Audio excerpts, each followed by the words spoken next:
Good afternoon, honored guests, ladies and gentlemen. I'm very honored to be speaking to you today on the life and work of Ajahn Mantri, whom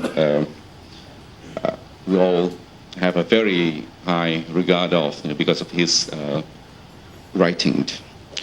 As a student and a follower of Dr. Mantri for almost 3 decades, I was always fascinated first by his personality and second by a rich body of his poetic works. We could not actually separate his idiosyncrasy from his poetic works. The world, according to Dr. Mantri, was an unending search for the highest ideals through experience, direct experience. By particularizing his experience, he will open up through his poetry fresh insights into the high arts and the high ideals, particularly the Buddhist path toward enlightenment. In this respect, Dr. Mantri had no peers. Dr. Mantri lived a full spiritual life, as Thailand's foremost poet. His lifelong mission was to bring together the two worlds, the East and the West, and he placed himself directly at the midpoint between the two worlds. This task was quite ambitious, but he went his own way to do it by compressing both the common and uncommon characteristics of the two worlds, and also the shared universal values into his haiku style of poetry. Even more so, I think he entrusted himself with the task of introducing the Thai culture to the wider world, because it was deeply rooted in the Thai culture. And for this reason, that he would like to introduce Thailand to the world, he chose the English language as a medium of his communications.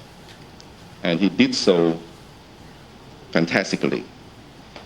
He paid very little attention, to his body. Sometimes he found his body to be a burden to his life because he was more preoccupied with his living thoughts. His mind was very busy, keeps on working all the time. Dr. Mantri had a very sharp mind, indeed, a very sensitive, very delicate mind. He would never let the smallest details escape from his observation. By particularizing the small details of the people and the events, he came up with very original idea by which he relying on to write his poetry. And from this, he created fresh meaning and renewed understanding, not only of ideas, but also of the world. And his method was to set out to compress the photographic moments. This is what he told me, that you have to observe the surroundings of people with, like taking a snapshot, by a camera. So by this particular method, he was able to convey a myriad of meaning in his poetry. I'm not sure or don't know where or how he took up the haiku form as a hallmark of his poetry writing. We all know that haiku is a traditional form of Japanese poetry. Dr. Mantri found the haiku form of writing suit his taste and style. He disliked long sentence or wordy language because they tended to blur the real meaning. Dr. Mantri liked to travel. Like what Matthew Arnold said, there are two kinds of traveling. We can travel from the world of the familiar to the world of the strange, or we can travel from the world of the strange back to the world of the familiar. And as he stood, between the two worlds, the East and West, Dr. Montri always had a sense of alienation. When he traveled abroad, he was a complete alien, among friends or among the people that he met with, because of his unique Thai perspective.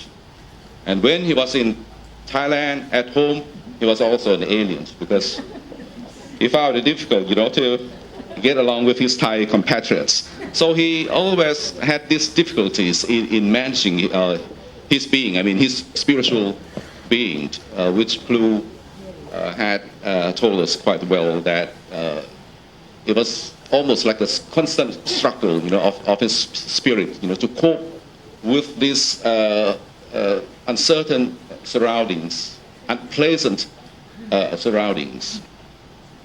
So this sense of alienation, tormented his inner self, and he tried to keep balance with the community, of other worldly selves. So, but in the end, out of this suffering, real or imaginative, sometimes he created suffering, for himself. Came his creativity or unrivaled poetry. Dr. Montri was an ardent collector of Buddha amulets. For many years, I followed him everywhere. In Tabajan, in the back street of Tabajan, here close to the university here in Chinatown and elsewhere in Bangkok, in search of the Buddha amulets. He had a microscope with him, and he used it to scrutinize the Buddha amulets, in minute details. You would like to see the ingredients. He could spend all of his money, in buying those Buddha amulets of the different ages, and he would take one of his favorites. To Dr. Montri, the Buddha amulets, from the ancient periods, the pre-Sukhothai period, Ayutthaya or Bangkok era, told the story, of the Thai civilization as a whole. For the Buddha amulets, made from clay, different kind of soils, silver, or iron, or other earthly materials, reflected the Thai arts and show how advanced the ancient Thais were, in terms of technology. Most important, the making of the Buddha amulets, represented a continuing tradition of passing on Buddhism to the later generations. Many times, Dr. Montri liked to carry one of his favorite Buddha amulets, a habit that I follow him, like this. He pinned it, in his pocket, and when he carry his Buddha amulets, he carry it with care. He has this very small, tiny hand, and he places it very delicately. He will never hold it like this, but very, very delicately. And when he holds it, it's kind of trying to link the present to the past, even though several hundred years or even more than 1,000 years, we still see this. And I think he has this emotion, a kind of connection, with the past, particularly the person, who met this Buddha. To sum up, it's not easy to understand Dr. Montri, since he was very deeply spiritual, and he had his own way, of approaching the world or seeing the world. I was fortunate enough, to spend times with him over the weekends, for several years, during which he taught me about his technique of writing, his approach to poetry, and he showed me, how to write without telling.